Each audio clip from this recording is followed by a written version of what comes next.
ಓಂ ಶಾಂತಿ. ರಾಜಯೋಗ ಮನೆ ಮನಸ್ಸುಗಳ ನೆಮ್ಮದಿಗಾಗಿ, ಗೃಹಸ್ಥ ಜೀವನದಲ್ಲಿ ಸುಖ ಶಾಂತಿಯ ಪ್ರಾಪ್ತಿಗಾಗಿ, ಗೃಹಸ್ಥವನ್ನು ನೆಮ್ಮದಿಯ ತಾಣವನ್ನಾಗಿ ಮಾಡಿಕೊಳ್ಳುವುದಕ್ಕಾಗಿ ಸ್ವಯಂ ಯೋಗೇಶ್ವರ ಪರಮಾತ್ಮನೇ ಕಲಿಸ್ತಾ ಇರುವ ಅದ್ವಿತೀಯವಾದ ಯೋಗ ವಿದ್ಯೆ ಇದು. ಯೋಗ ಎಂದರೆ ಸಾಮಾನ್ಯ ಭಾಷೆಯಲ್ಲಿ ನೆನಪು ಅಂತ ಅರ್ಥೈಸ್ಕೊಳ್ಬೋದು ನಾವು. ಈಗಾಗಲೇ ನಾವು ರಾಜಯೋಗದ ಹಂತಗಳ ಬಗ್ಗೆ ಚಿಂತನೆ ಮಾಡ್ತಾ ವಿಸ್ಮೃತಿಯಿಂದ ಸ್ಮೃತಿಯ ಮೂಲಕ ಪ್ರಾರಂಭವಾಗುವ ಈ ರಾಜಯೋಗದ ಪ್ರಯಾಣ ಕರ್ಮಯೋಗದ ಮೂಲಕ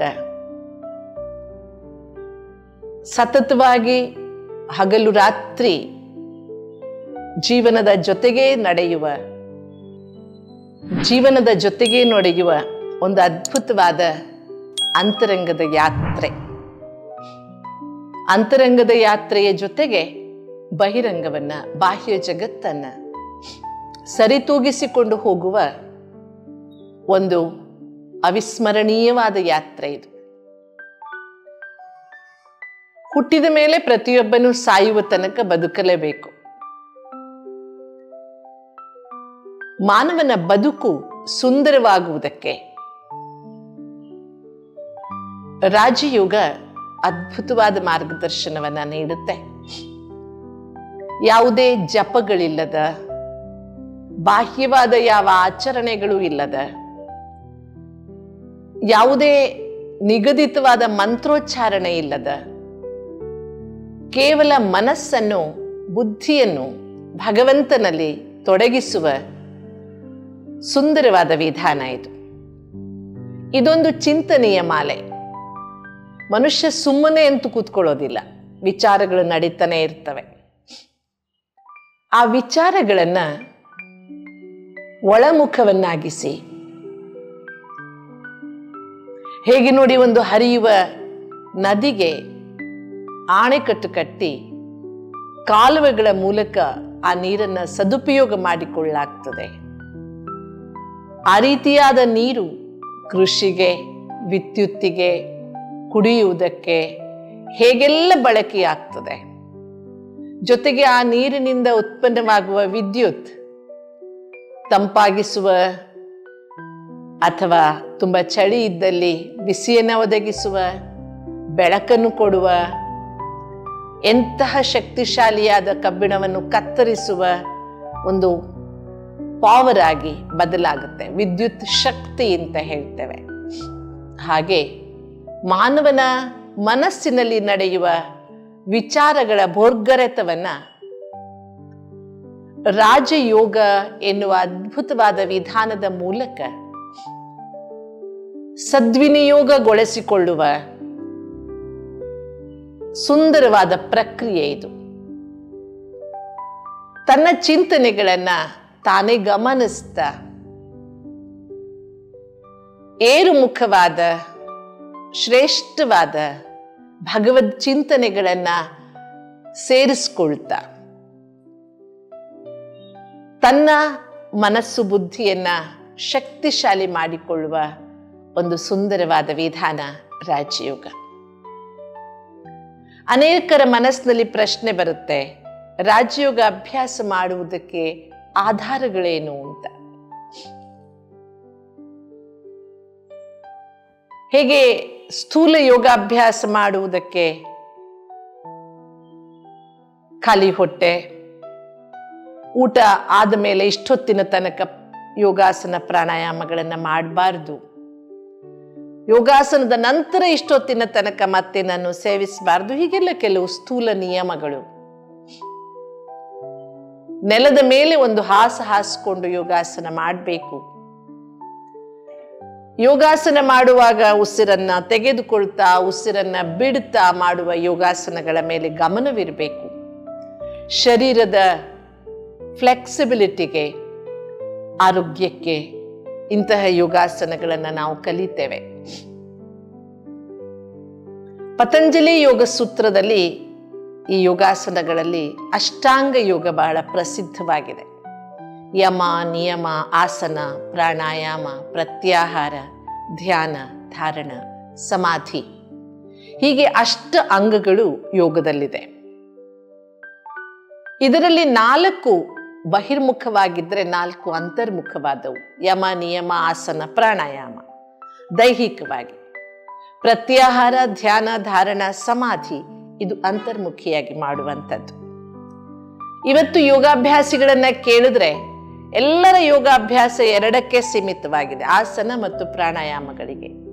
ಉಳಿದವುಗಳನ್ನ ಯಾರು ಮಾಡಬೇಕು, ನಮ್ಮಂಥವರಿಗಲ್ಲ ಎನ್ನುವ ಸಹಜವಾದ ಹೇಳಿಕೆ ಎಲ್ಲರ ಬಾಯಲ್ಲಿ ಬಂದ್ಬಿಡುತ್ತೆ. ಆದ್ರೆ ಯೋಗ ಅಂತ ಕರೆಯುವುದೇ ಪತಂಜಲಿ ಯೋಗ ಸೂತ್ರದಲ್ಲಿ ಈ 8 ಅಂಗಗಳು ಪೂರ್ಣವಾದಾಗ. ಆದ್ರಿಂದ ಪರಮಾತ್ಮ ಕಲಿಸುವ ರಾಜಯೋಗ ದೈಹಿಕವಾದ ಯೋಗಾಸನಗಳನ್ನ ಹೊಂದದೇ ಇದ್ರೂ ಸಹ ಮನಸ್ಸನ್ನ ಫ್ಲೆಕ್ಸಿಬಲ್ ಆಗಿ ಸ್ಟಾಪ್ ಅಂದ ತಕ್ಷಣ ಸ್ಟಾಪ್ ಆಗುವ ಹಾಗೆ, ಬೇಡವಾದದ್ದನ್ನ ಅಲ್ಲಿಯೇ ತಡೆ ಹಿಡಿಯುವ, ಅದರ ದುಷ್ಪರಿಣಾಮವಾದ ಮೇಲೆ ಬದಲಾಯಿಸುವ ಪ್ರಕ್ರಿಯೆಯಲ್ಲ, ಅಲ್ಲಿಯೇ ತಡೆ ಹಿಡಿಯುವ ಸಮರ್ಥವಾದ ಶಕ್ತಿಯನ್ನ ಒದಗಿಸಿಕೊಡುತ್ತೆ. ಹೇಗೆ ನೋಡಿ, ಇವತ್ತಿನ ಸಾಮಾನ್ಯವಾದ ಗೃಹಸ್ಥ ಜೀವನದಲ್ಲಿ ಎಲ್ಲರ ಮನೆಯು ಕಲಹ ಕ್ಲೇಶಗಳ ಗೂಡಾಗಿದೆ. ಚಟಗಳು ಎಲ್ಲರನ್ನೂ ಆವರಿಸಿಕೊಂಡಿದೆ. ಮನಸ್ತಾಪಗಳು, ಮತಭೇದಗಳು ಹೊಡೆದಾಟದವರೆಗೆ ಹೋಗಿ ಕೋರ್ಟು ಕಚೇರಿಯ ಮೆಟ್ಟಿಲನ್ನೇರುವುದನ್ನು ನಾವು ಗಮನಿಸ್ತಾ ಇದ್ದೇವೆ.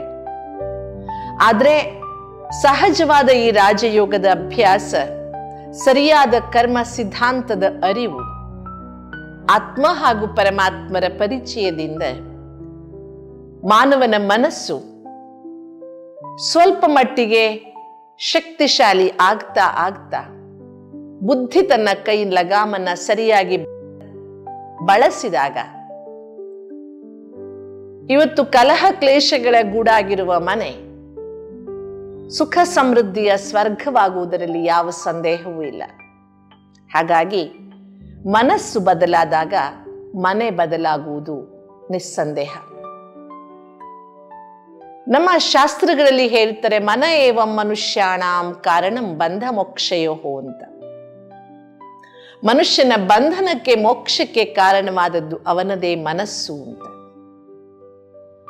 ಈ ಮನಸ್ಸನ್ನ ಭಗವಂತನಲ್ಲಿ ಇರಿಸುವ, ತನ್ಮೂಲಕ ಆತ್ಮಚಿಂತನೆಯನ್ನು ಮಾಡುವ, ಭಗವಂತನ ನೆನಪಿನಿಂದ ಶ್ರೇಷ್ಠ ಕರ್ಮವನ್ನ ಮಾಡುವ ವಿಧಾನ ಕಲಿತುಕೊಂಡಾಗ ಮನಸ್ಸು ನಿಜವಾಗಿಯೂ ಸಹ ಎಲ್ಲ ಬಂಧನಗಳಿಂದ ಮುಕ್ತರಾಗುವ, ಜೀವನದ ಎಲ್ಲ ದುಃಖಗಳಿಂದ ಮುಕ್ತರಾಗುವ ಸುಂದರವಾದ ಮಾಧ್ಯಮವಾಗುವುದರಲ್ಲಿ ಯಾವ ಸಂದೇಹವೂ ಇಲ್ಲ. ಹೀಗಾಗಿ ಈ ರಾಜಯೋಗಕ್ಕೆ ಅಭ್ಯಾಸ ಮಾಡುವುದಕ್ಕೆ ಆತ್ಮಚಿಂತನೆ ಹಾಗೂ ಪರಮಾತ್ಮ ಚಿಂತನೆ, ಸ್ವದರ್ಶನ ಹಾಗೂ ಪರಮಾತ್ಮ ದರ್ಶನ, ಇದು ರಾಜಯೋಗದ ಮೂಲ. ಹಾಗಾದ್ರೆ ಆಧಾರಗಳು ಯಾವುದು ಅಂತ ಚಿಂತನೆ ಮಾಡಿದಾಗ ಮೊದಲನೆಯದು ರಾಜಯೋಗಕ್ಕೆ ಬೇಕಾಗುವ ಆಧಾರ ಪವಿತ್ರತೆ. ರಾಜಯೋಗವನ್ನ ಒಂದು ಆಸನ ಅಂತ ನಾವು ತಿಳ್ಕೊಂಡ್ರೆ, ಹೇಗೆ ನಾವು ಕೂತ್ಕೊಳ್ಳುವ ಯಾವುದೇ ಆಸನಕ್ಕೆ 4 ಕಾಲುಗಳು ಭದ್ರವಾಗಿದ್ರೆ ಮಾತ್ರ ಆಸನದ ಮೇಲೆ ನಿಶ್ಚಿಂತೆಯಾಗಿ ಕೂತ್ಕೊಳ್ಬಹುದು. ಹಾಗೆ ನಮ್ಮ ಜೀವನ ನಿಶ್ಚಿಂತವಾಗಿ ನಡೆಸುವುದಕ್ಕೆ ನಾವೆಲ್ಲರೂ ರಾಜಯೋಗದ ಅಭ್ಯಾಸಿಗಳಾಗುವುದು ತುಂಬಾ ಅಗತ್ಯ. ಈ ರಾಜಯೋಗದ ಅಭ್ಯಾಸಕ್ಕೆ ಬೇಕಾದ 4 ಆಧಾರಗಳಲ್ಲಿ ಮೊದಲನೆಯದು ಪವಿತ್ರತೆ. ಹೇಳಲಾಗುತ್ತೆ, ಪವಿತ್ರತೆ ಸುಖ ಮತ್ತು ಶಾಂತಿಯ ಜನನಿಯಾಗಿದೆ ಅಂತ. ಹಾಗೆ ಪವಿತ್ರತೆ ಪ್ರತಿಯೊಬ್ಬ ಮನುಷ್ಯಾತ್ಮನ ಪರ್ಸನಾಲಿಟಿಯಾಗಿದೆ, ವ್ಯಕ್ತಿತ್ವವಾಗಿದೆ ಅಂತ. ಇವತ್ತಿಗೂ ಶುದ್ಧಾತ್ಮರಾದ, ಪವಿತ್ರರಾದ, ಪವಿತ್ರಾತ್ಮರಾದ ದೇವತೆಗಳ ಮುಂದೆ ನಾವು ನತಮಸ್ತಕರಾಗ್ತೇವೆ. ನಮ್ಮ ಹಾಗೆಯೇ ಕಣ್ಣು, ಕಾಲು, ಕಿವಿ, ಮೂಗು, ಬಾಯಿ ಇರುವ ವ್ಯಕ್ತಿಗಳನ್ನ ನಾವು ಗೌರವಿಸ್ತೇವೆ, ಅವರ ಮುಂದೆ ತಲೆ ಬಾಗ್ತೇವೆ, ಪೂಜೆ ಮಾಡ್ತೇವೆ. ಯಾಕೆಂದ್ರೆ ಅವರಲ್ಲಿಯ ಪವಿತ್ರತೆ. ಆ ದೇವತೆಗಳನ್ನ ಮನೆಗೆ ಆಹ್ವಾನಿಸುವಾಗ ಮನೆಯನ್ನು ಸಂಪೂರ್ಣವಾಗಿ ಸ್ವಚ್ಛ ಮಾಡ್ತೇವೆ. ಮಡಿ ಮಡಿ ಅಂತ ಹೇಳಿ ಶುದ್ಧತೆಯ ಕಡೆ ಗಮನ ಕೊಡ್ತೇವೆ. ಅಂದಮೇಲೆ ಅವರಲ್ಲಿಯ ಆ ಪವಿತ್ರತೆ ಎಲ್ಲಿಂದ ಬಂತು ಅಂದ್ರೆ ಯೋಗೇಶ್ವರನಾದ ಪರಮಾತ್ಮ ಕಲಿಸಿದ ರಾಜಯೋಗಕ್ಕೆ ಆಧಾರವಾಗಿರುವುದೇ ಪವಿತ್ರತೆ. ಪವಿತ್ರತೆ ಅಂದ್ರೆ ಪವಿತ್ರವಾದ ಭಾವನೆಗಳು. ಜಗತ್ತೆಲ್ಲ ಭಗವಂತನ ಕುಟುಂಬ, ನಾವೆಲ್ಲ ಆ ಭಗವಂತನ ಮಕ್ಕಳು. ಜಗತ್ಪಿತನಾದ ಪರಮಾತ್ಮ ನಮ್ಮೆಲ್ಲರ ತಂದೆ, ಅವನೇ ರಚಯಿತ. ಒಂದೇ ತಂದೆಯ ಮಕ್ಕಳು ನಾವೆಲ್ಲ, ಪರಸ್ಪರ ಸೋದರಾತ್ಮರು ಎನ್ನುವಂತಹ ವಾಸ್ತವಿಕ ಸತ್ಯವನ್ನ ಸ್ವೀಕರಿಸಿ ಪರಸ್ಪರರಲ್ಲಿ ಶುದ್ಧ ಪವಿತ್ರ ಭಾವನೆಗಳನ್ನ ಜಾಗೃತಗೊಳಿಸಿಕೊಳ್ಳಬೇಕಾಗಿರುವುದು ರಾಜಯೋಗದ ಮೂಲ ಅವಶ್ಯಕತೆ.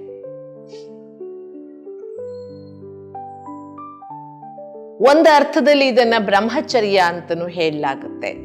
ಶಾರೀರಿಕವಾದ ಬ್ರಹ್ಮಚರ್ಯ ಅಷ್ಟಕ್ಕೆ ಸೀಮಿತವಾಗಿಲ್ಲ. ಇದು ಮಾನಸಿಕವಾದ ಶುದ್ಧತೆಯನ್ನ ಬುದ್ಧಿ ಬ್ರಹ್ಮನಲ್ಲಿಯೇ ಇಟ್ಟುಕೊಳ್ಳುವ, ಅಂದ್ರೆ ಆತ್ಮಸ್ಮೃತಿಯಲ್ಲಿ ಆತ್ಮನ ಮನೆ ಪರಮಧಾಮದಲ್ಲಿಯೇ ಸ್ಥಿತಗೊಳಿಸುವ ಒಂದು ವಿಧಾನ ರಾಜಯೋಗದ ಮೊದಲನೆಯ ಆಧಾರ.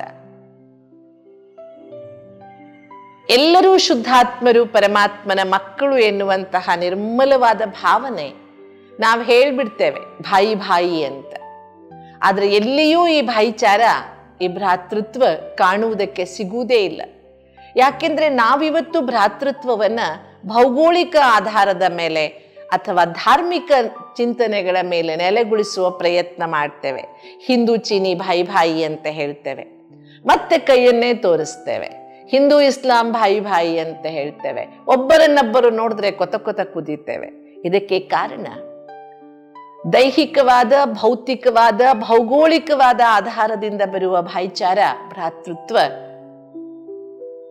ಅದು ವಾಸ್ತವಿಕವಲ್ಲ. ವಾಸ್ತವಿಕವಾಗಿ ನಾವೆಲ್ಲರೂ ಒಬ್ಬನೇ ಸೃಷ್ಟಿಕರ್ತನಾದ, ರಚಯಿತನಾದ ಪರಮಾತ್ಮ ತಂದೆ ಶಿವನ ಸಂತಾನರಾಗಿದ್ದೇವೆ.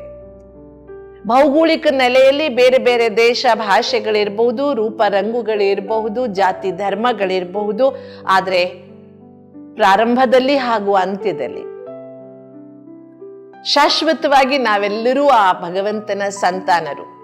ಯಾರನ್ನ ಅನೇಕ ಹೆಸರುಗಳಿಂದ ಕರೆದಿದ್ದೇವೆ, ಅವರವರ ಭಾವಕ್ಕೆ ನಾವು ಕಾಣ್ತಾ ಇದ್ದೇವೆ. ಬೇರೆ ಬೇರೆ ಭಾವನೆಗಳಿರಬಹುದು, ಆದರೆ ಎಲ್ಲರದೂ ಸಹ ಉದ್ದೇಶ ಒಂದೇ, ಅವನು ಪರಮಾತ್ಮನನ್ನ ಸೇರುವುದು ಅಥವಾ ಪರಮಾತ್ಮನ ಸಮಾನರಾಗುವುದು. ಈ ಮೂಲ ಚಿಂತನೆ ನಮ್ಮಲ್ಲಿ ನೆಲೆಗೊಂಡಾಗ ರಾಜಯೋಗದ ಆಧಾರ ಪವಿತ್ರತೆ ಸಾರ್ಥಕವಾಗ್ತದೆ. ಇದು ಒಂದು ಕಾಲು. ಎರಡನೆಯ ಕಾಲು ಶುದ್ಧ ಅನ್ನ. ರಾಜಯೋಗಕ್ಕೆ ಅಗತ್ಯವಿರುವಂತಹ ಒಂದು ಅವಶ್ಯಕತೆ, ಪಥ್ಯ ಅಂತ ಹೇಳಿ, ಆಧಾರ ಅಂತ ಹೇಳಿ. ರಾಜಯೋಗ ಎನ್ನುವ ಆಸನದ ಭದ್ರವಾದ ಎರಡನೆಯ ಕಾಲು ಶುದ್ಧ ಅನ್ನ, ಸಾತ್ವಿಕ ಅನ್ನ. ನಾವೆಲ್ಲರೂ ಕೇಳಿದ್ದೇವೆ ಅನ್ನದಂತೆ ಮನಸ್ಸು ಅಂತ. ಬಹಳ ಮುಖ್ಯವಾಗಿ ಅನ್ನ ಸಾತ್ವಿಕವಾಗಿರುವುದು ಎಷ್ಟು ಮುಖ್ಯವೋ, ಅನ್ನವನ್ನ ತಯಾರಿಸುವ, ಅನ್ನವನ್ನ ಸ್ವೀಕರಿಸುವವರ ಮನೋಭಾವವೂ ಸಾತ್ವಿಕವಾಗಿರುವುದು ಅಷ್ಟೇ ಮುಖ್ಯ. ಇವತ್ತೆಷ್ಟೋ ಜನ ಸಾತ್ವಿಕಾಹಾರಿಗಳು ಕ್ರೂರಿಗಳಾಗಿದ್ದುದನ್ನ, ಸಾತ್ವಿಕಾಹಾರ ಸೇವಿಸುವವರಲ್ಲಿಯೂ ವಿಕಾರಗಳ ಅತಿಯನ್ನ ನಾವು ಗಮನಿಸ್ತಾ ಇದ್ದೇವೆ. ಅದಕ್ಕೆ ಕಾರಣ ಅನ್ನ ಸಾತ್ವಿಕವಾಗಿದ್ದರೆ ಸಾಲದು, ಅದರ ಜೊತೆಗೆ ಅದನ್ನು ತಯಾರಿಸುವ, ಸ್ವೀಕರಿಸುವ ಮನೋಭಾವನೆಯೂ ಸಹ ಶುದ್ಧ ಸಾತ್ವಿಕವಾಗಿರಬೇಕು. ಆದ್ರಿಂದ ರಾಜಯೋಗ ಪ್ರೇಮಿಗಳು, ರಾಜಯೋಗ ಅಭ್ಯಾಸಿಗಳಲ್ಲೊಂದು ಕಳಕಳಿಯ ವಿನಂತಿ, ನಾವು ಪರಮಾತ್ಮನ ನೆನಪಿನಲ್ಲಿ ತಯಾರು ಮಾಡಿದ ಆಹಾರವನ್ನ ಪರಮಾತ್ಮನಿಗೆ ಅರ್ಪಿಸಿ ಅದನ್ನ ಪ್ರಸಾದ ಅಂತ ತಿಳಿದು ಸ್ವೀಕಾರ ಮಾಡಬೇಕು. ಜೊತೆಗೆ ಅನ್ನ ಉಣ್ಣುವಾಗ, ತಿಂಡಿ ತೀರ್ಥಗಳ ಸೇವನೆ ಮಾಡುವಾಗ ಕೆಟ್ಟ ವಿಚಾರಗಳು, ಅಶುದ್ಧ ವಿಚಾರಗಳು ಮನಸ್ಸಿನಲ್ಲಿ ಬರದ ಹಾಗೆ ನಾವು ಗಮನಿಸಬೇಕು. ಎಸ್ಪೆಷಲಿ ಟಿವಿ ಅಥವಾ ಮೊಬೈಲ್ ನೋಡ್ತಾ ಊಟ ಮಾಡುವ ಅಭ್ಯಾಸವನ್ನ ಕಡಿಮೆ ಮಾಡಿದಷ್ಟು ನಮ್ಮ ಮನಸ್ಸು ಸಾತ್ವಿಕವಾಗುವುದಕ್ಕೆ ಸಹಕಾರಿಯಾಗ್ತದೆ. ಇದ್ರ ಕಡೆ ನಾವೆಲ್ಲರೂ ಅಟೆನ್ಷನ್ ಕೊಡಬೇಕು. ಟಿವಿಯಲ್ಲಿ ನಡೆಯುವ ಜಗಳವನ್ನು, ಅತ್ಯಾಚಾರವನ್ನು, ಅನಾಚಾರವನ್ನು, ಕೊಲೆ ಸುಲಿಗೆಯನ್ನು ನೋಡ್ತಾ ಊಟ ಮಾಡಿದರೆ ಶುದ್ಧ ಸಾತ್ವಿಕ ಆಹಾರವೂ ಮನಸ್ಸಿನ ಮೇಲೆ ದುಷ್ಪರಿಣಾಮವನ್ನು ಖಂಡಿತವಾಗಿಯೂ ಬೀರಬಲ್ಲದು. ನಾವು ನೋಡ್ತೇವೆ, ಎಷ್ಟೋ ಜನ ತಾಯಂದಿರು ತಮ್ಮ ಮಕ್ಕಳಿಗೆ ಬಾಟ್ಲಿಯಲ್ಲಿ ಹಾಲು ಕುಡಿಸುವಾಗ ಆ ಬಾಟ್ಲಿಗೆ ಒಂದು ಬಟ್ಟೆ ಸುತ್ತಿರ್ತಾರೆ, ಯಾರ ದೃಷ್ಟಿಯೂ ಆಗಬಾರದು ಅಂತ. ಯಾರದೋ ದೃಷ್ಟಿ ನಮ್ಮ ಮಗುವಿಗೆ ಕೊಡುವ ಹಾಲಿನ ಮೇಲೆ ಆಗುತ್ತೆ ಅಂದ್ರೆ ನಾವು ಊಟ ಮಾಡುವಾಗಿನ ನಮ್ಮ ಕೆಟ್ಟ ದೃಷ್ಟಿ, ಕೆಟ್ಟ ಭಾವನೆಗಳು ನಮ್ಮ ಅನ್ನದ ಮೇಲೆ ಆಗುವುದಿಲ್ಲವೇ ಅನ್ನೋದು ಪ್ರಶ್ನೆ. ಆದ್ರಿಂದ ಸಾತ್ವಿಕವಾದ ಶುದ್ಧ ಆಹಾರವನ್ನ ನಾವು ಸೇವಿಸಬೇಕು. ಯಾವುದೇ ತಾಮಸಿಕ ರಾಜಸಿಕ ಆಹಾರಗಳು ಮನುಷ್ಯನಿಗೆ ರಾಜಯೋಗ ಅಭ್ಯಾಸ ಮಾಡುವುದಕ್ಕೆ ಖಂಡಿತ ತೊಡಕಾಗುತ್ತವೆ. ಮೂರನೆಯ ಆಧಾರ ರಾಜಯೋಗಕ್ಕೆ ದಿವ್ಯ ಗುಣಗಳು.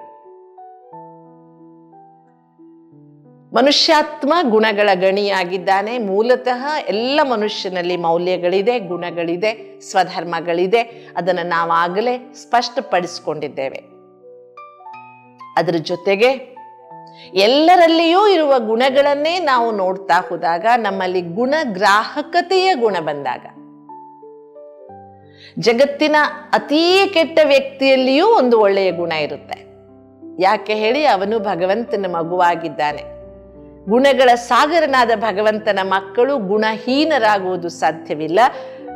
ಅದರಿಂದ ಎಲ್ಲರಲ್ಲಿಯೇ ಒಂದಾದರೂ ಗುಣವನ್ನ ನೋಡುವ ಪ್ರವೃತ್ತಿ ನಮ್ಮನ್ನ ರಾಜಯೋಗಿಯಾಗಿ ಮುಂದಡಿ ಇಡುವುದಕ್ಕೆ ಪ್ರೇರೇಪಿಸ್ತದೆ.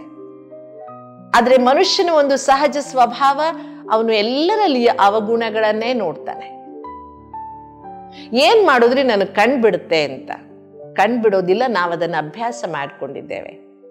ಪ್ರಯತ್ನ ಪೂರ್ವಕವಾಗಿ ಎಲ್ಲರಲ್ಲಿಯ ಗುಣಗಳನ್ನ ನೋಡುವ ಅಭ್ಯಾಸವನ್ನ ಮಾಡ್ತಾ ಹೋದ್ರೆ ಈ ಗುಣಗ್ರಾಹಕತೆ ನಮ್ಮನ್ನ ಯೋಗಿಯಾಗುವುದಕ್ಕೆ, ಕರ್ಮಯೋಗಿಯಾಗುವುದಕ್ಕೆ, ಸಂತುಲಿತವಾದ ಜೀವನವನ್ನ ನಡೆಸುವುದಕ್ಕೆ ಪ್ರೇರಣೆಯನ್ನ ಕೊಡ್ತದೆ. ಗುಣ ಅವಗುಣಗಳ ಪಟ್ಟಿಯನ್ನೇನು ಕೊಡಬೇಕಾಗಿಲ್ಲ, ಎಲ್ಲರಿಗೂ ಗೊತ್ತಿದೆ. ಆದರೂ ನಾವು ಮಾತಿನಲ್ಲಿ ಮಧುರತೆ, ದೃಷ್ಟಿಯಲ್ಲಿ ಪವಿತ್ರತೆ, ಕರ್ಮದಲ್ಲಿ ಸ್ವಚ್ಛತೆ, ಪಾರದರ್ಶಕತೆ, ವಿಚಾರಗಳಲ್ಲಿ ಸಮರಸತೆ, ಸಾತ್ವಿಕತೆ, ಹೀಗೆ ಪ್ರತಿಯೊಂದು ಇಂದ್ರಿಯಗಳಿಂದಲೂ ನಾವು ಗುಣಗಳನ್ನೇ ಪ್ರಭಾವಿಸ್ತಾ ಇದ್ರೆ, ವ್ಯಕ್ತಪಡಿಸ್ತಾ ಇದ್ರೆ ಖಂಡಿತವಾಗಿಯೂ ನಮಗೆ ಯೋಗಾಭ್ಯಾಸಕ್ಕೆ ಸಹಕಾರ ಸಿಗ್ತದೆ. ನಾಲ್ಕನೆಯದು ಸತ್ಸಂಗ. ಸಜ್ಜನರ ಸಂಘವಿದು ಹೆಜ್ಜೆ ಏನು ಸವಿದಂತೆ ಅಂತ ತುಂಬಾ ಹಳೆಯ ಗಾದೆ ನಾವೆಲ್ಲ ಕೇಳಿದ್ದೇವೆ. ಸಜ್ಜನರ ಸಂಘವನ್ನ ಮಾಡಬೇಕು ಅಂತ. ಯಾಕೆಂದ್ರೆ ಸಂಘದಂತೆ ರಂಗು ಅಂಟ್ಕೊಂಡ್ಬಿಡುತ್ತೆ. ಮಸಿಯ ಮನೆಯೊಳಗೆ ಹೋಗಿ ಮಸಿ ಅಂಟಿಸಿಕೊಳ್ಳದೆ ಬರುವುದು ಹೇಗೆ ಅಸಾಧ್ಯವೋ ಹಾಗೆ ದುರ್ಜನರ, ದುಷ್ಟ ಜನರ ಸಂಘವನ್ನ ಮಾಡಿದಾಗ ಅವರ ಅವಗುಣಗಳ ಪ್ರಭಾವ ಆಗದೇ ಇರುವುದಕ್ಕೆ ಸಾಧ್ಯವೇ ಇಲ್ಲ. ಅದಕ್ಕಾಗಿ ನಮ್ಮ ವೃತ್ತಿ ಜೀವನದ ಬದಲಾವಣೆ ಸಾಧ್ಯವಿಲ್ಲ, ನಮ್ಮ ಕೌಟುಂಬಿಕ ಜೀವನದ ಬದಲಾವಣೆ, ಬೇರೆ ಕುಟುಂಬಕ್ಕೆ ಹೋಗುವುದು ಸಾಧ್ಯವಿಲ್ಲ. ಇದರ ಜೊತೆಗೆ ನಾವು ಒಂದು ಎಡಿಷನ್ ಮಾಡ್ಕೋಬಹುದು. ಪ್ರತಿದಿನ 24 ಗಂಟೆ 1 ಗಂಟೆ ನಾವು ಸತ್ಸಂಗದಲ್ಲಿ ಕಳೆಯುವ ಅಭ್ಯಾಸವನ್ನ ಮಾಡಿಕೊಂಡ್ರೆ, ಈಶ್ವರಿ ವಿಶ್ವವಿದ್ಯಾಲಯದಲ್ಲಿ ಪ್ರತಿದಿನವೂ ಭಗವಂತನ ಮಹಾವಾಕ್ಯಗಳನ್ನ ತಿಳಿಸಲಾಗ್ತದೆ, ರಾಜಯೋಗದ ಅಭ್ಯಾಸವನ್ನ ಮಾಡಿಸಲಾಗ್ತದೆ.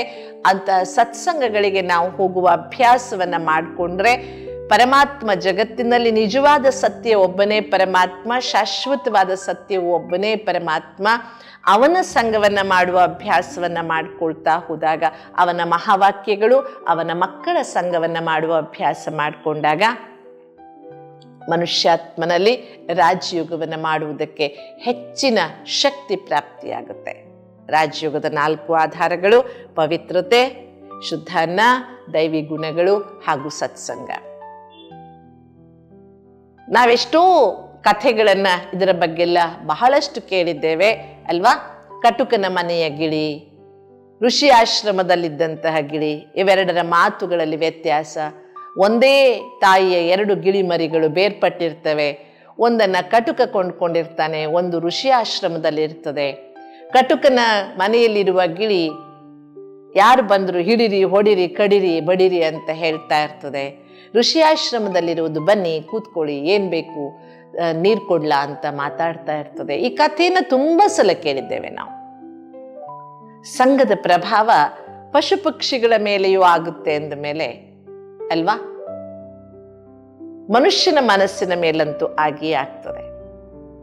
ಹಾಗಾಗಿ ರಾಜಯೋಗವನ್ನು ಅಭ್ಯಾಸ ಮಾಡುವುದಕ್ಕೆ ಒಳ್ಳೆಯ ಮಾತುಗಳನ್ನು ಕೇಳುವುದು, ಒಳ್ಳೆಯ ಮಾತುಗಳನ್ನು ಆಡುವುದು, ಒಳ್ಳೆಯ ಸಂಘ ತುಂಬ ಅವಶ್ಯಕ. ನಾವಾಡುವ ಮಾತು ಹೀಗಿರಲಿ ಗೆಳೆಯ, ಮೃದುವಚನ ಮೂರ್ಲೋಕ ಗೆಲ್ಲುವುದು ತಿಳಿಯ, ಮೌನ ಮೊಗ್ಗೆಯ ನೊಡೆದು ಮಾತೊಂದು ಬರಲಿ, 3 ದಿನದ ಬಾಳು ಘಮ ಘಮಿಸುತ್ತಿರಲಿ ಅಂತ ಕವಿ ಹೇಳ್ತಾರೆ. ನಾವ್ಯಾರೂ ಶಾಶ್ವತರಲ್ಲ, ಒಂದು ದಿನ ಈ ಜಗತ್ ಬಿಟ್ಟು ಹೋಗುವವರು. ಆದರೆ ಇರುವಷ್ಟು ದಿನ ನಮ್ಮ ಜೀವನದ ಅತಿ ಮುಖ್ಯವಾದ ಸಂವಹನ ಮಾಧ್ಯಮವಾದ ಮಾತೇ ಮುತ್ತು ಅಥವಾ ಮಾತೇ ಮೃತ್ಯುವಾಗುತ್ತೆ. ನಾವಾಡುವ ಮಾತು ಸಹ ನಮಗೆ ರಾಜಯೋಗದ ಅಭ್ಯಾಸಕ್ಕೆ ಪೂರಕವಾಗಬಹುದು, ಪ್ರೇರಕವಾಗಬಹುದು. ಹೀಗೆ ರಾಜಯೋಗದ ಮಾರ್ಗದಲ್ಲಿ ಹೋಗುವುದಕ್ಕೆ ಬೇಕಾದ ಅನೇಕ ವಿಷಯಗಳನ್ನು ನಾವು ತಿಳ್ಕೊಂಡ್ವಿ. ಈಗ ಯೋಗಾಭ್ಯಾಸ ಮಾಡುವುದು ಹೇಗೆ?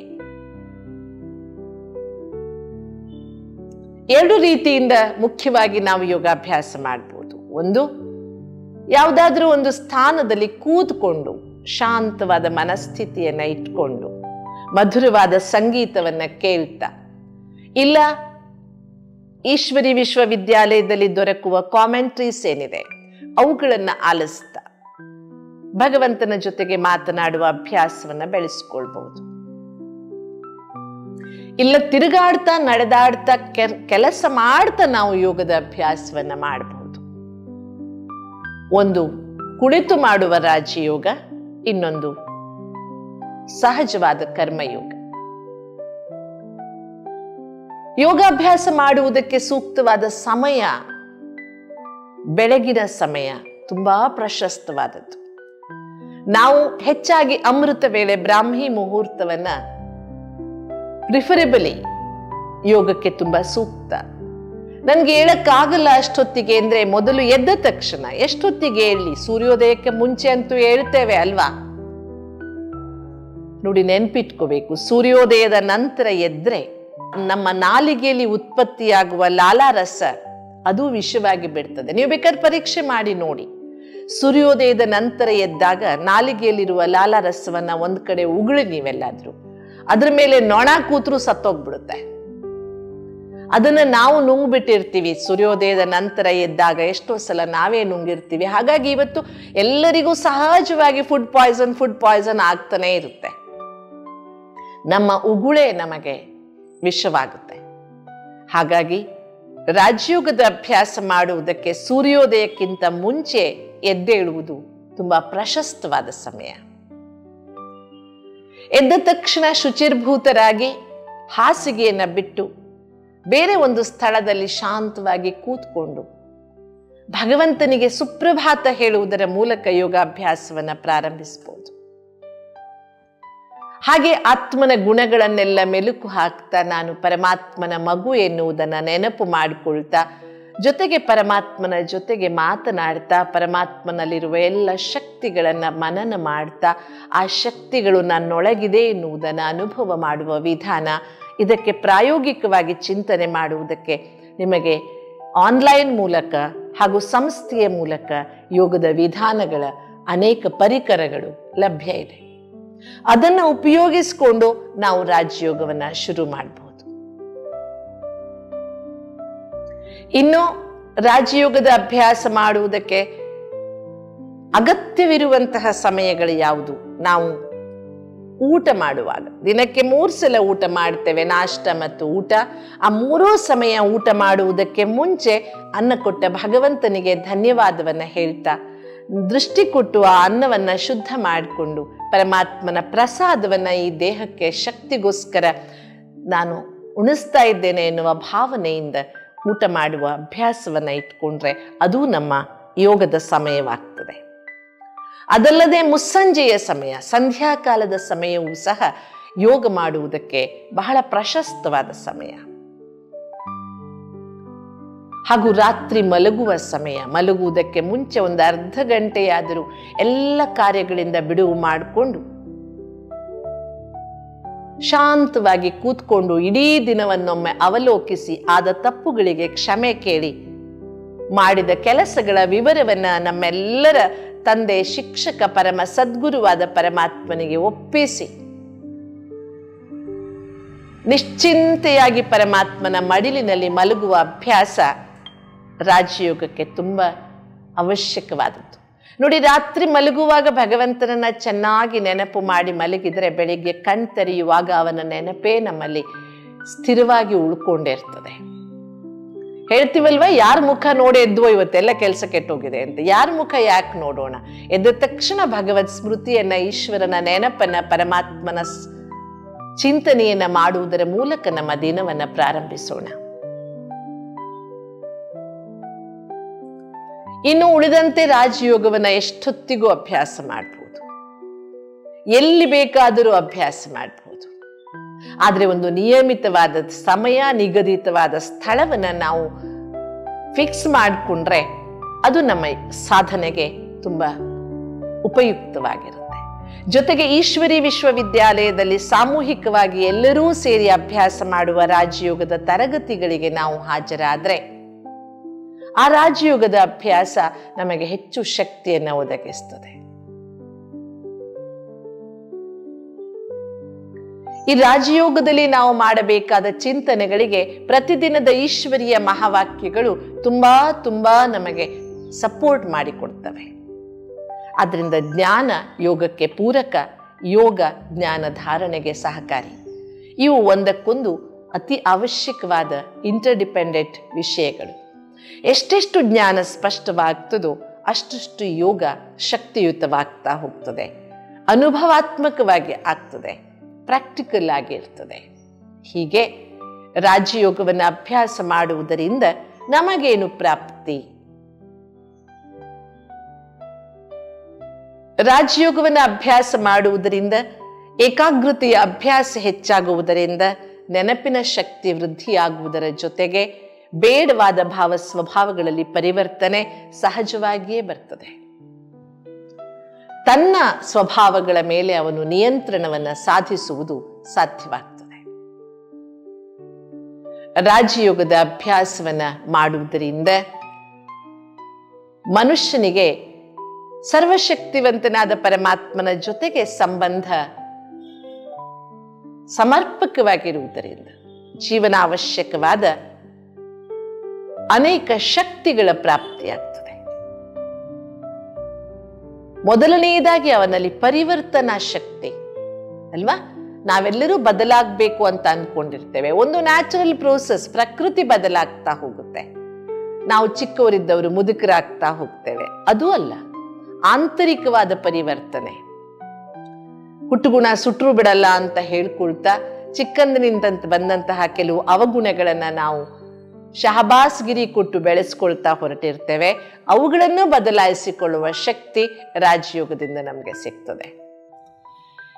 ಈ ಪರಿವರ್ತನಾ ಶಕ್ತಿಯ ಮೂಲಕ ಆತ್ಮನಲ್ಲಿ ಸಹನೆ ಶಕ್ತಿಯಾಗಿ ರೂಪುಗೊಳ್ತದೆ. ನಾವೆಲ್ಲ ಆತ್ಮಗಳು, ಪಾತ್ರಧಾರಿಗಳು ಎನ್ನುವ ಅನುಭವದಿಂದ ಯಾರ ಪಾತ್ರದ ಬಗ್ಗೆಯೂ ಅಸಹನೆ ಇಲ್ಲದೆ ಎಲ್ಲರೂ ಅವರವರ ಪಾತ್ರವನ್ನ ಚಾಚು ತಪ್ಪದೆ ಮಾಡ್ತಿದ್ದಾರೆ, ನಾನು ನನ್ನ ಪಾತ್ರವನ್ನು ಮಾಡಬೇಕು ಸರಿಯಾಗಿ ಎನ್ನುವ ಮನೋಭಾವ ನಮ್ಮೊಳಗಡೆ ಸಹನೆಯನ್ನ ಉದ್ದೀಪನಗೊಳಿಸ್ತದೆ, ಜಾಗೃತ ಮಾಡ್ತದೆ. ಸಹನೆ ಶಕ್ತಿಯಾಗಿ ಜೀವನಾಧಾರವಾಗಿ ರೂಪುಗೊಳ್ಳುತ್ತದೆ. ಎರಡನೆಯದಾಗಿ ರಾಜಯೋಗದಿಂದ ಪ್ರಾಪ್ತಿಯಾಗುವ ಶಕ್ತಿ ಅಳವಡಿಸಿಕೊಳ್ಳುವ ಶಕ್ತಿ. ನಾವು ಚಿತ್ರದಲ್ಲಿ ನೋಡ್ತೇವೆ, ಅನೇಕ ನದಿಗಳು ಬಂದು ಸಮುದ್ರವನ್ನ ಸೇರಿದ ಹಾಗೆ let noble thoughts come to us from any side, ಆನೋ ಭದ್ರಾಹ ಕ್ರತವೋ ಯಂತು ವಿಶ್ವತಃ. ಎಲ್ಲ ಒಳ್ಳೆಯ ವಿಚಾರಗಳು ನನ್ನೆಡೆಗೆ ಹರಿದು ಬರಲಿ. ಕೇವಲ ಒಳ್ಳೆಯದು ಬರೋದಿಲ್ಲ, ಅದರ ಜೊತೆ ಕೆಟ್ಟದ್ದು ಬಂದೇ ಬರ್ತದೆ. ಆದರೆ ಅದನ್ನ ಬೈಫರ್ಕೇಟ್ ಮಾಡುವ ಶಕ್ತಿಯು ನನ್ನಲ್ಲಿ ಬರ್ತದೆ. ಬೇಕಾದದ್ದನ್ನು ಉಳಿಸಿಕೊಂಡು ಬೇಡಾದದ್ದನ್ನು ಪಕ್ಕಕ್ಕೆ ಸರಿಸುವಂತಹ ಶಕ್ತಿ ನನ್ನೊಳಗೆ ರೂಪುಗೊಳ್ತದೆ. ಮೂರನೆಯದಾಗಿ ನನಗೆ ರಾಜಯೋಗದಿಂದ ಸಿಗುವ ಶಕ್ತಿ ಪರಿಶೀಲಿಸುವ ಶಕ್ತಿ, ಪರೀಕ್ಷಿಸುವ ಶಕ್ತಿ. ಸತ್ಯ ಸುಳ್ಳು, ಸರಿ ತಪ್ಪು, ಅವಶ್ಯಕ ಅನವಶ್ಯಕ ಇವುಗಳನ್ನ ಪರಿಶೀಲಿಸಿ ಗುರುತಿಸುವ ಶಕ್ತಿ ಆತ್ಮನಲ್ಲಿ ಬಲಗೊಳ್ಳುತ್ತದೆ. ಅದರ ಜೊತೆಗೆ ಯಾವಾಗ ಮನುಷ್ಯನಲ್ಲಿ ಪರಿಶೀಲಿಸುವ ಶಕ್ತಿ ಸ್ಥಿರವಾಗ್ತದೋ ಆಗ ಆತ್ಮನಲ್ಲಿ ನಿರ್ಣಯ ಶಕ್ತಿ. ಇವತ್ತು ಪ್ರತಿಯೊಬ್ಬ ಮಾನವನಲ್ಲಿ ಕೊರತೆ ಇರುವುದು ನಿರ್ಣಯ ಶಕ್ತಿಯ ಕೊರತೆ. ನೀವು ಡಿಸಿಷನ್ ತಗೊಳ್ರಿ, ನಾವು ಫಾಲೋ ಮಾಡ್ತೀವಿ, ಎಲ್ಲರೂ ಹೇಳುವುದನ್ನ. ನಮಗೆ ಡಿಸಿಷನ್ ಜವಾಬ್ದಾರಿ ಬೇಡ. ಯಾಕೆಂದ್ರೆ ಡಿಸಿಷನ್ ತೆಗೆದುಕೊಳ್ಳುವಾಗ ಜವಾಬ್ದಾರಿ ಬೇಕಾಗ್ತದೆ. ಆ ಜವಾಬ್ದಾರಿ ಇದ್ದಾಗ ಮಾತ್ರ ಒಬ್ಬ ಯಥಾರ್ಥವಾದ ನಿರ್ಣಯವನ್ನು ತೆಗೆದುಕೊಳ್ಳಬಲ್ಲ. ನನ್ನ ಕರ್ಮಕ್ಕೆ ನಾನೇ ಜವಾಬ್ದಾರ ಎನ್ನುವುದು ನಮಗೆ ಅರ್ಥವಾದಾಗ, ಕರ್ಮ ಸಿದ್ಧಾಂತದ ಸ್ಪಷ್ಟತೆ ನಮ್ಮ ಮುಂದೆ ಮೂಡಿದಾಗ ನಮ್ಮಲ್ಲಿ ನಿರ್ಣಯ ಶಕ್ತಿ ಬಲಗೊಳ್ಳುತ್ತದೆ. ಐದನೆಯದಾಗಿ ಆತ್ಮನಲ್ಲಿ ಬೆಳೆಯುವ ಶಕ್ತಿ ಎದುರಿಸುವ ಶಕ್ತಿ. ಬಂದಿದ್ದೆಲ್ಲ ಬರಲಿ, ಆ ಭಗವಂತನ ರಕ್ಷಣೆಯೊಂದಿರಲಿ. ಯಾವಾಗಲೂ ಸಹ ಪರಿಸ್ಥಿತಿಯನ್ನು ನಾವು ಬದಲಾಯಿಸಲಾರೆವು, ಆದರೆ ನಮ್ಮ ಮನಸ್ಥಿತಿಯನ್ನು ನಾವು ಬದಲಾಯಿಸಿಕೊಳ್ಳಬಲ್ಲೆವು. ಅದು ನಮ್ಮ ಕಂಟ್ರೋಲ್ನಲ್ಲಿದೆ. ಏನೇ ಬಂದರೂ ನನ್ನ ಜೊತೆಗೆ ಭಗವಂತನಿದ್ದಾನೆ ಎನ್ನುವ ವಿಶ್ವಾಸ, ಅನುಭವ ನಮ್ಮೊಳಗಿನ ಧೈರ್ಯವನ್ನು ಹೆಚ್ಚಿಸುವುದರ ಜೊತೆಗೆ ಬಂದಿದ್ದನ್ನು ಬಂದ ಹಾಗೇ ಎದುರಿಸಿ ಅದರ ಪ್ರಭಾವಕ್ಕೆ ಒಳಗಾಗದೆ ಮುಂದೆ ಹೆಜ್ಜೆ ಇಡುವ ಆತ್ಮಬಲ ನನ್ನಲ್ಲಿ ಬಲಗೊಳ್ಳುತ್ತದೆ. ಜಗತ್ತಿನಲ್ಲಿ ಮನುಷ್ಯನಿಗೆ ದೊಡ್ಡ ಭಯ ಮೃತ್ಯು ಭಯ. ಆತ್ಮನಿಗೆ ಮೃತ್ಯು ಭಯವೇ ಇಲ್ಲ. ಆತ್ಮ ಅಮರ ಎನ್ನುವ ಪ್ರಜ್ಞೆ ನನ್ನನ್ನು ಸಾಕಷ್ಟು ಶಕ್ತಿಶಾಲಿಯನ್ನಾಗಿ ಮಾಡ್ತದೆ. ಮತ್ತು ಮನಸ್ಸಿನ ಏಕಾಗ್ರತೆಯಿಂದ ಭಗವಂತನಲ್ಲಿ ಬುದ್ಧಿ ಸ್ಥಿರಗೊಳಿಸುವುದರಿಂದ, ಭಗವಂತ ಸದಾ ಸ್ಥಿರವಾಗಿರುವುದರಿಂದ, ನನ್ನ ಏಕಾಗ್ರತೆಯಲ್ಲಿ ಹೊಯ್ದಾಟವಾಗದೇ ಇರುವುದರಿಂದ ಯಥಾರ್ಥವಾದ ಪರಿಶೀಲನೆ, ನಿರ್ಣಯವನ್ನು ನಾನು ಮಾಡುವುದಕ್ಕೆ ಸಾಧ್ಯವಾಗ್ತದೆ. ಆರನೆಯದಾಗಿ ರಾಜಯೋಗದಿಂದ ನನಗೆ ದೊರಕುವ ಶಕ್ತಿ ಸಹಯೋಗ ಶಕ್ತಿ. ಚಿತ್ರದಲ್ಲಿ ಏನು ತೋರಿಸಿದರೆ ಅನೇಕ ಬೆರಳುಗಳು ಒಂದು ಪರ್ವತವನ್ನ ಎತ್ತಿದೆ. ಹೌದು, ಇವತ್ತು ದುಃಖದ ಪರ್ವತವನ್ನ ಎತ್ತಬೇಕಾಗಿದೆ ಎಲ್ಲರೂ ಸಹ. ಜಗತ್ತೆಲ್ಲ ಸಂಪೂರ್ಣವಾಗಿ ದುಃಖಮಯವಾಗಿದೆ. ಮೊದಲು ನನ್ನೊಳಗಿನ ದುಃಖವನ್ನ ನಾನು ಎದುರಿಸುವ ಸಾಮರ್ಥ್ಯ ಪಡೆದುಕೊಂಡಾಗ, ಹಾಗೆ ಸ್ವಪರಿವರ್ತನೆಯ ಸಾಮರ್ಥ್ಯ ನನ್ನಲ್ಲಿ ಬಂದಾಗ, ನನ್ನನ್ನು ನಾನು ಬದಲಾಯಿಸಿಕೊಳ್ಳುವ ಶಕ್ತಿಯನ್ನು ಹೊಂದಿದಾಗ, ನಾವೆಲ್ಲರೂ ತಮ್ಮನ್ನು ತಾವು ಬದಲಾಯಿಸಿಕೊಳ್ತಾ ಹೋಗ್ಬಿಟ್ರೆ ಜಗತ್ ಪರಿವರ್ತನೆ ಚಿಟಿಕೆ ಹೊಡೆಯುವುದರೊಳಗೆ ಆಗಿ ಹೋಗ್ತದೆ. ಈ ಸಹಯೋಗವನ್ನು, ಭಗವಂತನ ವಿಶ್ವ ಪರಿವರ್ತನೆಯ ಕಾರ್ಯದಲ್ಲಿ ನಾವೆಲ್ಲರೂ ಸ್ವಪರಿವರ್ತನೆಯ ಸಹಯೋಗವನ್ನು ಅಗತ್ಯವಾಗಿ ಕೊಡಬೇಕಾಗಿದೆ.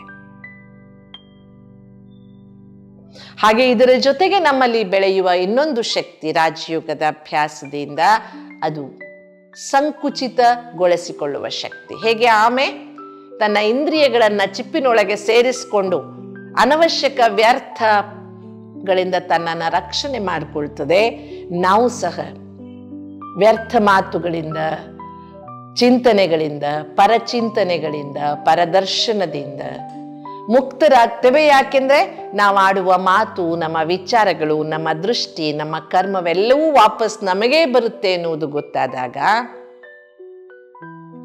ನಮ್ಮ ಇಂದ್ರಿಯಗಳ ಮೇಲೆ ನಾವು ನಿಯಂತ್ರಣವನ್ನು ಸಾಧಿಸ್ತೇವೆ. ಅದರಿಂದ ನಮ್ಮ ಕರ್ಮ ಸುಕರ್ಮ, ಸತ್ಕರ್ಮವಾಗ್ತದೆ. ವಿಕರ್ಮವಾಗುವುದನ್ನು ನಾವು ತಡೆಗಟ್ಟುವ ಸಾಮರ್ಥ್ಯವನ್ನು ಹೊಂದುತ್ತೇವೆ. ಎಂಟನೆಯದಾಗಿ ರಾಜಯೋಗದಿಂದ ನಮಗೆ ಲಭಿಸುವ ಶಕ್ತಿ ಅಲ್ವಾ, ಬ್ಯಾಗೇಜ್ ತೋರಿಸಿದ್ದಾರೆ. ಪವರ್ ಟು ಪ್ಯಾಕಪ್, ಸಂಕ್ಷಿಪ್ತಗೊಳಿಸಿಕೊಳ್ಳುವ ಶಕ್ತಿ. ನಾವೆಲ್ಲರೂ ಈ ಜಗತ್ತನ್ನ ಬಿಟ್ಟು ಹೋಗಲೇಬೇಕು. ಇದು ಸೃಷ್ಟಿ ನಿಯಮ. ಬಂದಿರುವುದು ಎಷ್ಟು ಸತ್ಯವೋ ಹೋಗುವುದು ಅಷ್ಟೇ ಸತ್ಯ. ಆದ್ರೆ ನಮ್ಮ ಯಾತ್ರೆ ನಿರಂತರ, ಆತ್ಮನ ಯಾತ್ರೆ ನಿರಂತರ. ಇದೊಂದು ನಿಲ್ದಾಣ ಮಾತ್ರ. ಒಂದು ಶರೀರ ಪಡೆದ್ವಿ, ಆ ಶರೀರವನ್ನ ಬಿಟ್ಟು ಹೊರಟ್ವಿ. ಆದ್ರೆ ಹೋಗುವಾಗ ಏನ್ ತಗೊಂಡು ಹೋಗ್ತೇವೆ? ನಾವೆಲ್ಲ ಬದುಕುವುದಕ್ಕಾಗಿ ಬಹಳ ತಯಾರಿ ಮಾಡ್ತೇವೆ. ಆದ್ರೆ ಹೋಗುವುದಕ್ಕೂ ತಯಾರಿ ಮಾಡಿಕೊಳ್ಳುವುದನ್ನ ರಾಜಯೋಗ ನಮಗೆ ಕಲಿಸ್ಕೊಡ್ತದೆ. ಹೌದು, ಹೋಗುವಾಗ ಏನ್ ತೆಗೆದುಕೊಂಡು ಹೋಗ್ತೇವೆ? ನಾವು ನಾವೇನ್ ಹೇಳ್ತೇವೆ, ಆಯ್ ಅಕೇಲೆ ಜಾನ ಅಕೇಲೆ ಸಾಥ್ ನ ಕೊಯ್ ಆಯೆ. ಬಂದಿದ್ದು ಒಬ್ಬರೇ, ಹೋಗುವವರು ಒಬ್ಬರೇ, ಜೊತೆಗೆ ಯಾರು ಬರುವುದಿಲ್ಲ. ಆದ್ರೆ ನಾವು ಮಾಡಿದ ಕರ್ಮ ಮಾತ್ರ ಎಂದೂ ನಮ್ಮನ್ನ ಬಿಡದೆ ನಮ್ಮ ಜೊತೆಗೆ ಸದಾ ಬರ್ತದೆ. ಖಾಲಿ ಹಾತ್ ಆಯಾ ಜಗ ಮೇ ಖಾಲಿ ಹಾತ್ ಜಾಯೇಗಾ, ಭರೋಸಾ ನಹಿ ಜೀವನ್ ಕಾ ಪಲ್ ಮೇ ಬುಜ್ ಜಾಯೇಗಾ ಅಂತ ಹೇಳ್ತಾರೆ. ಸ್ಥೂಲ ಕೈಗಳಿಂದ ಬರುವಾಗ ಏನೂ ತಂದಿಲ್ಲ. ಹಂಗ ನೋಡಿದ್ರೆ ಮಗು ಹುಟ್ಟುವಾಗ ಮುಷ್ಟಿ ಮುಚ್ಕೊಂಡು ಹುಟ್ಟಿರುತ್ತೆ, ಹೋಗುವಾಗ ಅದು ಬಿಚ್ಕೊಂಡು ಹೋಗ್ಬಿಡುತ್ತೆ. ಆದ್ರೆ ಆತ್ಮ ಬರುವಾಗಲೂ ತನ್ನ ಕರ್ಮದ ಬುತ್ತಿಯನ್ನ ತಂದಿತ್ತು. ಈಗ ಹೋಗುವಾಗ ನಾವು ಸತ್ಕರ್ಮಗಳ ಬುತ್ತಿಯನ್ನ ತೆಗೆದುಕೊಂಡು ಹೋಗ್ಬೇಕು. ಅದಕ್ಕಾಗಿ ತಯಾರಿ ಮಾಡಿಕೊಳ್ಬೇಕು. ನಮಗೆ ಬುದ್ಧಿ ತಿಳಿದಾಗಿನಿಂದ, ಜ್ಞಾನದ ಅರಿವಿನಿಂದ, ರಾಜಯೋಗದ ಅಭ್ಯಾಸದಿಂದ ನಮ್ಮೊಡನೆ ಬರುವ ಶ್ರೇಷ್ಠ ಕರ್ಮದ ಫಲವನ್ನ ಜೋಡಿಸಿಟ್ಕೊಂಡು ನಾವು ಮುಂಬರುವ ಪ್ರಯಾಣಕ್ಕೆ ಸಿದ್ಧರಾಗುವಂತಹ ಅವಶ್ಯಕತೆ ಇದೆ ಎನ್ನುವುದು ರಾಜಯೋಗದಿಂದ ನಮಗೆ ಅರಿವಾಗುತ್ತೆ. ಹೀಗೆ ರಾಜಯೋಗ ಎಂದರೆ ನಾನಾತ್ಮ ಸರ್ವಶಕ್ತಿವಂತನಾದ ಪರಮಾತ್ಮನ ಜೊತೆಗೆ ನನ್ನ ಸಂಬಂಧವನ್ನು ಜೋಡಿಸುವುದರ ಮೂಲಕ ನನ್ನೊಳಗಡೆ ಮರೆಯಾಗಿರುವ, ಮಸುಕಾಗಿರುವ ಆತ್ಮಶಕ್ತಿಗಳನ್ನು, ಆತ್ಮಿಕ ಶಕ್ತಿಗಳನ್ನು ಜಾಗೃತ ಮಾಡಿಕೊಂಡು ಸಶಕ್ತ ಮಾಡಿಕೊಳ್ಳುವುದು ಮೂಲ ಉದ್ದೇಶವಾಗಿದೆ ರಾಜಯೋಗದ್ದು. ನಾವೆಲ್ಲರೂ ಇದರಲ್ಲಿ ಸಫಲರಾಗ್ತಾ ಹೋಗ್ತೇವೆ. ದಿನೇ ದಿನೇ ಕ್ರಮೇಣ ನಿರಂತರವಾದ ಅಭ್ಯಾಸ, ರಾಜಯೋಗದ ಅಭ್ಯಾಸ ನಮ್ಮನ್ನ ಸಂಪೂರ್ಣವಾಗಿ ಸಮತ್ವವನ್ನು, ಬ್ಯಾಲೆನ್ಸ್ಡ್ ಜೀವಿಯನ್ನಾಗಿ ಮಾಡುತ್ತೆ. ಸಮತ್ವವನ್ನು ಕಾಪಾಡಿಕೊಳ್ಳುವುದನ್ನು ನಮಗೆ ಕಲಿಸಿಕೊಡ್ತದೆ. ಹೀಗೆ ರಾಜಯೋಗದ ಅಭ್ಯಾಸದಿಂದ ಮನುಷ್ಯನಲ್ಲಿ ತನ್ನ ಕರ್ಮ ಸಿದ್ಧಾಂತದ ಅರಿವು ಸಹ ಮೂಡ್ತಾ ಹೋಗ್ತದೆ. ನಾವೇನು ಕರ್ಮ ಮಾಡ್ತೀವಿ ಅದರ ಫಲವನ್ನ ನಾವೇ ಪಡ್ಕೊಳ್ತೇವೆ ಎನ್ನುವುದು. ಬಿತ್ತಿದ್ದನ್ನ ಬೆಳೆದುಕೋ ಅಂತ ಗಾದೆ ಕೇಳಿದ್ದೇವೆ ನಾವು. ಎಷ್ಟೋ ಸಲ ನಾವು ನೋಡ್ತೇವೆ, ಸರಿಯಾಗಿ ಓದದೆ ಫಲಿತಾಂಶದ ದಿನ ದೇವರಿಗೆ ಬಹಳಷ್ಟು ಪ್ರದಕ್ಷಿಣೆಗಳನ್ನ ಹಾಕಿ ಪ್ರಾರ್ಥಿಸುವ ಮಕ್ಕಳನ್ನ, ಸರಿಯಾಗಿ ಓದಿ ಬರೆದು ಮಾಡದೆ ಕೇವಲ ಫಲಿತಾಂಶದ ದಿನ ದೇವರಿಗೆ ಮೊರೆ ಹೋದ್ರೆ ಏನೂ ಪ್ರಯೋಜನವಿಲ್ಲ ಅಲ್ವೇ? ಹಾಗಾಗಿ ರಾಜಯೋಗ ನಮಗೆ ಜೀವನವನ್ನೇ ಶುದ್ಧ ಶ್ರೇಷ್ಠ ಮಾಡಿಕೊಳ್ಳುವುದನ್ನು ಕಲಿಸುವುದರಿಂದ ನಮ್ಮ ಕರ್ಮ ಎನ್ನುವ ಬೀಜವನ್ನ ನಾವು ಶಕ್ತಿಶಾಲಿಯನ್ನಾಗಿ ಮಾಡಿಕೊಳ್ಳುವುದರಲ್ಲಿ ಸಫಲ ಆಗ್ತೇವೆ. ಕರ್ಮ ಸಿದ್ಧಾಂತದ ಚಿತ್ರವನ್ನು ನಾವು ಗಮನಿಸಿದ್ರೆ, ನಾವು ವಿದ್ಯೆ ದಾನ ಮಾಡಿದ್ರೆ ಮುಂದಿನ ಜನ್ಮದಲ್ಲಿ ವಿದ್ಯಾವಂತರಾಗ್ತೇವೆ, ಹಣ ದಾನ ಮಾಡಿದ್ರೆ ಶ್ರೀಮಂತರಾಗ್ತೇವೆ, ಆರೋಗ್ಯ ದಾನ ಮಾಡಿದ್ರೆ ಆರೋಗ್ಯವಂತರಾಗ್ತೇವೆ, ಶಾಲೆ ಕಾಲೇಜುಗಳನ್ನ ಕಟ್ಟಿಸಿದ್ರೆ ಒಳ್ಳೆಯ ವಿದ್ಯೆ ಸಿಗುತ್ತೆ ನಮಗೆ. ಅದೇ ನಾವು ಯಾರ್ದಾದ್ರೂ ಸೇವೆ ಮಾಡಿದ್ರೆ ಭವಿಷ್ಯದಲ್ಲಿ ನಮಗೂ ಸಾಕಷ್ಟು ನಮ್ಮಲ್ಲಿ ಆ ಬಲಶಾಲಿಯಾದ ಶರೀರ ಸಿಗ್ತದೆ. ಈಗ ನಾವ್ಯಾರಿಂದನಾದ್ರೂ ಸೇವೆಯನ್ನ ಹೆಚ್ಚಿಗೆ ತೆಗೆದುಕೊಂಡ್ರೆ ಮತ್ತೆ ಭವಿಷ್ಯದಲ್ಲಿ ನಾವ್ಯಾರಿಗೂ ಸೇವಕರಾಗಬೇಕಾಗ್ತದೆ. ಯಾರ್ದಾದ್ರೂ ಅಂಗ ಊನ ಮಾಡಿದ್ರೆ, ಅರ್ಥಾತ್ ಯಾರ ಮೇಲಾದ್ರೂ ನಾವು ಹೊಡೆತ ಬಡಿತ ಮಾಡಿದ್ರೆ ನಾವು ಮತ್ತೆ ಅಂಗ ಊನರಾಗಿ ಹುಟ್ಟಬೇಕಾಗ್ತದೆ. ಹೀಗೆ ಪ್ರತಿಯೊಂದು ಕರ್ಮಕ್ಕೆ ಅಲ್ವಾ, ನಮಗೆ ನ್ಯೂಟನ್ ಥರ್ಡ್ ಲಾ ಗೊತ್ತಿದೆ, actions and reactions are equal and opposite. ಕ್ರಿಯೆ ಮತ್ತು ಪ್ರತಿಕ್ರಿಯೆಗಳು ಸಮನಾಗಿಯೂ ವಿರುದ್ಧವಾಗಿಯೂ ಇರುತ್ತವೆ. ಅದರಿಂದ ರಾಜಯೋಗ ನಮ್ಮಲ್ಲಿ ಕರ್ಮ ಸಿದ್ಧಾಂತವನ್ನು ಸ್ಪಷ್ಟಪಡಿಸುವುದರ ಮೂಲಕ ಕರ್ಮಶ್ರೇಷ್ಠರಾಗುವುದಕ್ಕೆ, ಸುಕರ್ಮವನ್ನು ಮಾಡಿಕೊಳ್ಳುವುದಕ್ಕೆ ಪ್ರೇರಣೆಯನ್ನ ನೀಡ್ತದೆ. ವಿಚಾರಗಳ ಶುದ್ಧಿಯಿಂದ, ಸುವಿಚಾರಗಳಿಂದ ಸುಕರ್ಮವಾಗ್ತಾ ಆಗ್ತಾ ಮಾನವನ ಪಾಪ ಕರ್ಮಗಳು ಕಡಿಮೆಯಾಗ್ತಾ ಅವನ ಜೀವನ ಶ್ರೇಷ್ಠವಾಗ್ತದೆ. ಈ ಸಂಸ್ಥೆಯ ಮೂಲ ಉದ್ದೇಶವಾದ ಮಾನವನಿಂದ ದೇವತೆಯಾಗುವ ಉದ್ದೇಶ ಸಾರ್ಥಕವಾಗ್ತದೆ. ನಾವಿವತ್ತು ಮನುಷ್ಯ ಮುಖದಲ್ಲಿದ್ದೇವೆ ಅಷ್ಟೇ, ಆದರೆ ಗುಣಗಳೆಲ್ಲ ಪಾಶವಿಯ ಗುಣಗಳಿದ್ದಾವೆ. ಹೇಳ್ತಾರೆ ಅದಕ್ಕೆ ಸೂರತ್ ಮನುಷ್ಯಕ ಪರ್ ಸೀರತ್ ಬಂದರ್ಕ ಅಂತ. ಅದಕ್ಕೆ ತಮಾಷೆಯಾಗಿ ನಮ್ಮ ಕನ್ನಡ ಪ್ರೊಫೆಸರ್ ಒಬ್ರು ಹೇಳ್ತಾ ಇದ್ರು, ಯಾವಾಗ್ಲೂ ಮಂಗನಿಗೆ ಮಂಗ ಅಂತ ಹೇಳ್ತಾರೆ, ಮಂಗಕ್ಕೆ ಯಾರು ಕತ್ತೆ ಅಂತ ಹೇಳಲ್ಲ, ಕತ್ತೆಗೆ ಯಾರು ಹಂದಿ ಅಂತ ಹೇಳಲ್ಲ, ಎಮ್ಮೆಗೆ ಯಾರು ದನ ಅಂತ ಹೇಳಲ್ಲ, ಅದಕ್ಕೆ ಅದೇ ಹೆಸರಿಂದ ಕರೀತಾರೆ. ಆದ್ರೆ ಮನುಷ್ಯನಿಗೆ ಮಾತ್ರ ಒಂದ್ಸಲ ಕತ್ತಿದ್ದಂಗಿದೆಯಾ, ಒಂದ್ಸಲ ಮಂಗಿದ್ದಂಗಿದೆಯಾ, ಒಂದ್ಸಲ ದನ ಇದ್ದಂಗಿದೆಯಾ, ಒಂದ್ಸಲ ಎಮ್ಮೆ ಇದ್ದಂಗಿದೆಯಾ, ಹಿಂಗೆಲ್ಲಾ ಬೈತೇವೆ ನಾವು. ಈ ಮನುಷ್ಯ ಯಾವಾಗ ಮನುಷ್ಯ ಆಗಿರ್ತಾನೋ ಗೊತ್ತೇ ಆಗಲ್ಲ ಅಂತಿದ್ರು ಅವ್ರು, ನಗಿಸ್ತಿದ್ರು ಹಾಗೆ ಹೇಳಿ. ಹೌದು, ಹೀಗೆ ಎಲ್ಲ ಪಾಶವೀಯ ಗುಣಗಳು ಪಶು ಸಮಾನ, ಪಶುವಿಗಿಂತ ನಿಕೃಷ್ಟ. ಕೆಲವೊಂದ್ಸಲ ನನ್ಗನ್ಸುತ್ತೆ ಮನುಷ್ಯನಿಗೆ ಮಂಗ ಅಂದ್ರೆ ಮಂಗಕ್ಕೂ ನಾಚಿಕೆ ಆಗ್ಬಹುದೇನೋ ಅಂತ. ಈ ರೀತಿಯಾಗಿ ಮಾನವನಲ್ಲಿರುವ ಎಲ್ಲ ಪಾಶವೀಯ ಗುಣಗಳೇನಿದೆ ಅದನ್ನ ಬದಲಾಯಿಸಿಕೊಂಡು ಮೊದಲು ಮಾನವತ್ವವನ್ನ, ಹ್ಯುಮ್ಯಾನಿಟಿಯನ್ನ ನಮ್ಮಲ್ಲಿ ಬೆಳೆಸುವ ಪ್ರಯತ್ನವನ್ನ ಭಗವಂತ ಮಾಡ್ತಾನೆ. ಮಾನವೀಯತೆಯ ಮೂಲಕ ನಮ್ಮಲ್ಲಿ ಅಡಗಿರುವ ದೈವೀ ಮಾನವನ ಗುಣಗಳನ್ನ ಅಳವಡಿಸಿಕೊಂಡು ನಾವೇ ಪುನಃ ದೇವತೆಯಾಗಬಹುದು ಎನ್ನುವುದನ್ನ ಪರಮಾತ್ಮ ನಮಗೆ ಮನದಟ್ಟು ಮಾಡಿಕೊಡ್ತಾನೆ. ಹೌದು, ರಾಜಯೋಗದ ಅಭ್ಯಾಸ ನರನಾರಾಯಣನಂತೆ ನಾರಿ ಲಕ್ಷ್ಮಿಯಾಗುವಂತೆ ಬೇಕಾದಂಥ ಸತ್ಕರ್ಮಗಳನ್ನು ಮಾಡುವ ಶಕ್ತಿಯನ್ನ ನಮಗೆ ಒದಗಿಸ್ತದೆ. ಇಷ್ಟೆಲ್ಲ ಕೇಳಿದ ಮೇಲೆ ನಾವು ರಾಜಯೋಗವನ್ನ ಅಭ್ಯಾಸ ಖಂಡಿತವಾಗಿಯೂ ಮಾಡೋಣ. ಮಾಡುವುದರ ಮೂಲಕ ನಮ್ಮ ಜೀವನವನ್ನ ನಿಶ್ಚಿಂತ ಜೀವನವನ್ನಾಗಿ, ಸುರಕ್ಷಿತ ಜೀವನವನ್ನಾಗಿ, ಯೋಗೇಶ್ವರ ಪರಮಾತ್ಮನ ಛತ್ರಛಾಯೆಯಲ್ಲಿ ನೆಮ್ಮದಿಯ ಜೀವನವನ್ನ ನಡೆಸುವ ಸಂಕಲ್ಪಗಳನ್ನ ಮಾಡೋಣ. ರಾಜಯೋಗದ ಪ್ರಾಪ್ತಿಗಳ ಬಗ್ಗೆ ನಾವು ಚಿಂತನೆ ಮಾಡಿದ್ವಿ. ಪುನಃ ಈಗೊಮ್ಮೆ ರಾಜಯೋಗದ ಯಥಾರ್ಥವಾದ ವಿಧಿಯನ್ನ ಚಿಂತನೆ ಮಾಡೋಣ. ನಾವು ಜನ್ಮ ಜನ್ಮಾಂತರಗಳಿಂದ ದೇವರನ್ನ ನೆನಪು ಮಾಡ್ತಾನೆ ಬಂದಿದ್ದೀವಿ. ಭಾರತೀಯರೆಲ್ಲರೂ ದೇವರನ್ನ ನೆನಪು ಮಾಡುವುದರಲ್ಲಿ ಪರಿಣಿತರು. ಅನೇಕ ಹಬ್ಬ ಹರಿದಿನಗಳು, ಉತ್ಸವಗಳು, ವ್ರತ ನಿಯಮಗಳ ಮೂಲಕ ಭಗವತ್ ಆರಾಧನೆಯನ್ನ, ಮನೆಯಲ್ಲಿ ದೇವರ ಪೂಜೆಯನ್ನ, ಅನುಷ್ಠಾನಗಳನ್ನ, ಜಪತಪಗಳನ್ನ ಮಾಡ್ತಾ ಬಂದಿದ್ದೇವೆ. ಆದರೂ ಸಹ ನಮ್ಮ ಮನಸ್ಸು ಭಗವಂತನ ನೆನಪಿನಲ್ಲಿ ಸ್ಥಿರವಾಗುವುದಿಲ್ಲ. ಬಾಯಿ ಮಂತ್ರ ಹೇಳ್ತಾ ಇರುತ್ತೆ, ಮನಸ್ಸು ಎಲ್ಲೋ ಓಡ್ತಾ ಇರುತ್ತೆ. ಹಾಗಾದ್ರೆ ಸರಿಯಾದ ವಿಧಾನದಿಂದ ಭಗವಂತನನ್ನ ನೆನಪು ಮಾಡುವುದು ಹೇಗೆ ಎನ್ನುವುದನ್ನು ನಾವು ಚಿಂತನೆ ಮಾಡಿದ್ರೆ, ನಮ್ಮೆಲ್ಲರ ಮನೆಯಲ್ಲೂ ಸಹ ಕರೆಂಟ್ ಕನೆಕ್ಷನ್ ತಗೊಂಡಿರ್ತೀವಿ ಅಲ್ವಾ? ಮನೆಯಲ್ಲೆಲ್ಲ ಸಂಪೂರ್ಣ ವೈರಿಂಗ್ ಆದ ಮೇಲೆ ಒಂದು ಹೊರಗಡೆ ವೈರ್ ಬಿಟ್ಟಿರ್ತಾರೆ ಮೀಟರ್ ಇಡುವಲ್ಲಿ.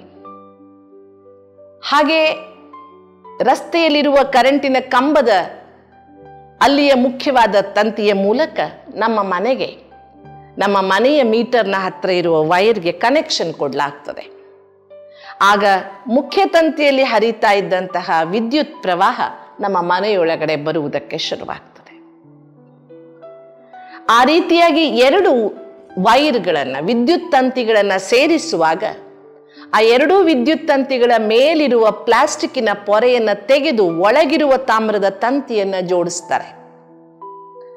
ಮೇಲಿಂದ ಮೇಲೆ ಆ ಪ್ಲಾಸ್ಟಿಕ್ ವೈರ್ಗಳಿಗೆ ಗಂಟು ಹಾಕಿದ್ರೆ ಕರೆಂಟ್ ಪಾಸ್ ಆಗುವುದಿಲ್ಲ. ಕರೆಂಟ್ ಪಾಸ್ ಆಗಬೇಕು, ವಿದ್ಯುತ್ ಪ್ರವಾಹ ಹರಿಬೇಕು ಅಂದ್ರೆ ಮೇಲಿನ ಪೊರೆ ತೆಗೆದು ಒಳಗಿನ ತಂತಿಯನ್ನ ಜೋಡಿಸ್ಬೇಕಾಗತ್ತೆ. ನಂಗೊಂದು ಉದಾಹರಣೆ ನೆನಪಾಗ್ತದೆ, ಒಂದು ಘಟನೆ. ನಾವೆಲ್ಲ ಚಿಕ್ಕವರಿರುವಾಗ ಹಳ್ಳಿಯಲ್ಲಿ ಗದ್ದೆ ತೋಟಗಳಿಗೆ ರಾತ್ರಿ ವೇಳೆ ಹೋಗುವುದಕ್ಕೆ ಉದ್ದುದ್ದದ ಟಾರ್ಚ್ಗಳನ್ನ ಇಟ್ಕೊಳ್ತಿದ್ರು.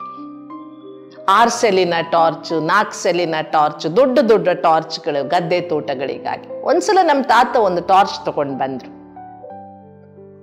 ತುಂಬಾ ಅದನ್ನ ಬರುವಾಗ್ಲೇ ಹೇಳ್ತಾ ಬಂದ್ರು, ತುಂಬಾ ಪವರ್ಫುಲ್ ಆಗಿದೆ, ತುಂಬಾ ಚೆನ್ನಾಗಿರೋ ಟಾರ್ಚ್ ತಂದಿದ್ದೇನೆ, ತುಂಬಾ ದೂರದವರೆಗೆ ಬೆಳಕು ಬೀರುತ್ತೆ, ರಾತ್ರಿಯಲ್ಲಿ ಓಡಾಡೋದು ಸುಲಭವಾಗುತ್ತೆ ಅಂತ ತಗೊಂಡ್ಬಂದಿದ್ದೀನಿ ಅಂತ ಅಂಗಡಿಯಿಂದ ಬಂದವರು ಹೇಳ್ತಾ ಇದ್ರು. ನಾವೆಲ್ಲ ಬಹಳ ಕುತೂಹಲ, ಸಣ್ಣ ಮಕ್ಕಳು, ಹಚ್ಚಿ ತೋರಿಸಿ ತಾತ, ಹಚ್ಚಿ ತೋರಿಸಿ ಅಂತ ಹೇಳಿದ್ರೆ ಅವ್ರು ಎಷ್ಟು ಅದರ ಸ್ವಿಚ್ ಅದುಮಿದ್ರೂ ಟಾರ್ಚ್ ಹತ್ಕೊಳ್ಳೇ ಇಲ್ಲ. ಅಯ್ಯೋ, ನನಗೆ ಮೋಸ ಮಾಡ್ಬಿಟ್ಟ ಅಂಗಡಿ ಅವನು, ಚೆನ್ನಾಗಿದೆ ಅಂತ ಹಚ್ಚಿ ತೋರಿಸಿಕೊಟ್ಟ, ಇಲ್ಲ ನೋಡ್ರಿ ಇದು ಕೆಲಸನೇ ಮಾಡ್ತಿಲ್ಲ, ಅವನು ತೋರಿಸಿದೊಂದು ಕೊಟ್ಟಿದ್ದೊಂದು ಇರಬೇಕು. ಪಾಪ ಮತ್ತೆ ಮರುದಿನ ಅಷ್ಟೆಲ್ಲ ದೂರ ನಾಡ್ಕೊಂಡು ವಾಪಸ್ ತಗೊಂಡೋದ್ರು. ತಾತನ ಜೊತೆಗೆ ನನಗೆ ಪುಸ್ತಕಗಳು ಬೇಕಾಗಿದ್ರಿಂದ ನಾನು ಅಂಗಡಿಗೆ ಹೋಗಿದ್ದೆ. ತಾತ ಅದನ್ನ ಅಂಗಡಿಯಲ್ಲಿ ಕೊಟ್ಟು, ಏನಪ್ಪ ಇದು, ಎಂಥ ಟಾರ್ಚ್ ಕೊಟ್ಟಿದೀಯಾ, ಕೆಲಸನೇ ಮಾಡ್ತಿಲ್ಲ ಅಂತ. ಆಗ ಅಂಗಡಿಯವ ಹೇಳ್ದ, ನಿಮ್ಮ ಮುಂದೆ ಟೆಸ್ಟ್ ಮಾಡಿ ಕೊಟ್ಟಿದ್ದೀನಲ್ಲ ಸ್ವಾಮಿ, ನಾನು ಅದು ಹೆಂಗೆ ಕೆಲಸ ಮಾಡಲಿಲ್ಲ ನೋಡಿ, ಒತ್ತಿ ತೋರಿಸಿದ್ರು ನಮ್ಮ ತಾತ, ಹತ್ಕೊಳ್ಳೋದೇ ಇಲ್ಲ.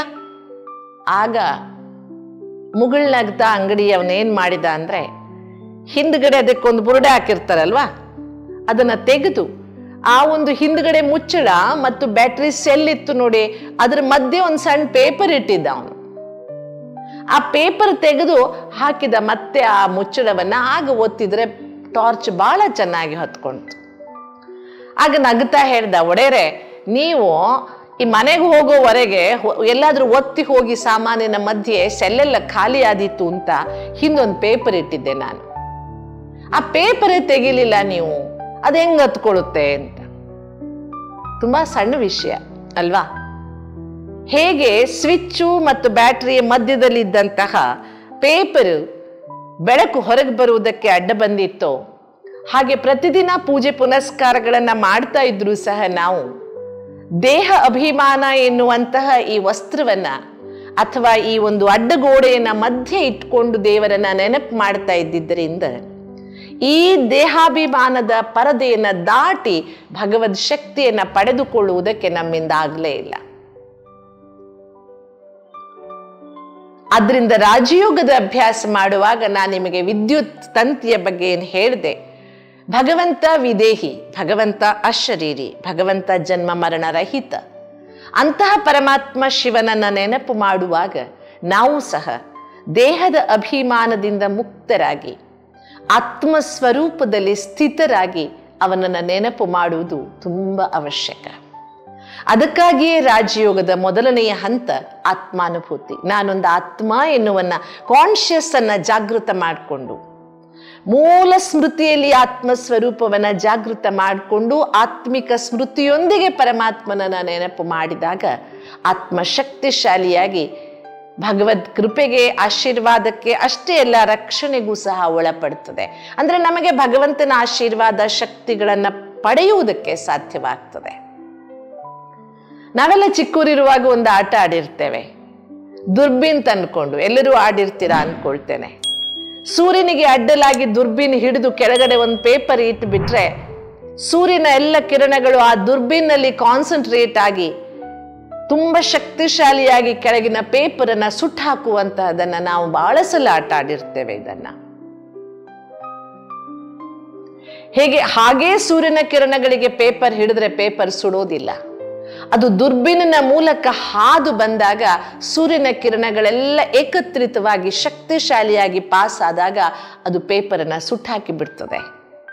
ಹಾಗೆ ಅನೇಕ ಜನ್ಮಗಳ ಪಾಪದ ಹೊರೆ ಆತ್ಮನ ತಲೆಯ ಮೇಲಿದೆ. ಈ ಪಾಪವನ್ನು ನಾಶ ಮಾಡುವ ವಿಧಾನ ಭಗವಂತನನ್ನ ಏಕಾಗ್ರತೆಯಿಂದ ನೆನಪು ಮಾಡುವುದು, ಏಕ ಸಂಕಲ್ಪದಿಂದ ನೆನಪು ಮಾಡುವುದು, ಮತ್ತೆ ಮತ್ತೆ ನೆನಪು ಮಾಡುವುದು, ಪುನಃ ಪುನಃ ನೆನಪು ಮಾಡುವುದರಿಂದ ಆತ್ಮ ಶಕ್ತಿಶಾಲಿಯಾಗುತ್ತೆ. ಅಷ್ಟೇ ಅಲ್ಲ, ಆತ್ಮನಲ್ಲಿಯ ಅನೇಕ ಜನ್ಮಗಳ ಹೊಲಸು, ಕಲುಷಿತತೆ, ಕಲ್ಮಶ ನಾಶವಾಗುತ್ತೆ. ಈ ವಿಧಿಯ ಮೂಲಕ, ಯಥಾರ್ಥವಾದ ವಿಧಿಯ ಮೂಲಕ ಆತ್ಮಾಭಿಮಾನಿಯಾಗಿ ಆತ್ಮಿಕ ಸ್ಮೃತಿಯಿಂದ, ಆತ್ಮ ಚಿಂತನೆಯಿಂದ, ಆತ್ಮಭಾವದಿಂದ ಆತ್ಮನ ಎಲ್ಲ ಗುಣಗಳನ್ನು ನೆನಪು ಮಾಡಿಕೊಳ್ತಾ ಪುನರ್ಮನನ, ಪುನರ್ಚಿಂತನೆಯನ್ನ ಮಾಡ್ತಾ ಮಗ್ನಾವಸ್ಥೆಯವರೆಗೆ ಹೋಗುವುದು ರಾಜಯೋಗದ ಸರಿಯಾದ ಕ್ರಮ. ಇದನ್ನು ನಾವೆಲ್ಲರೂ ಸಹ ಅನುಸರಿಸೋಣ.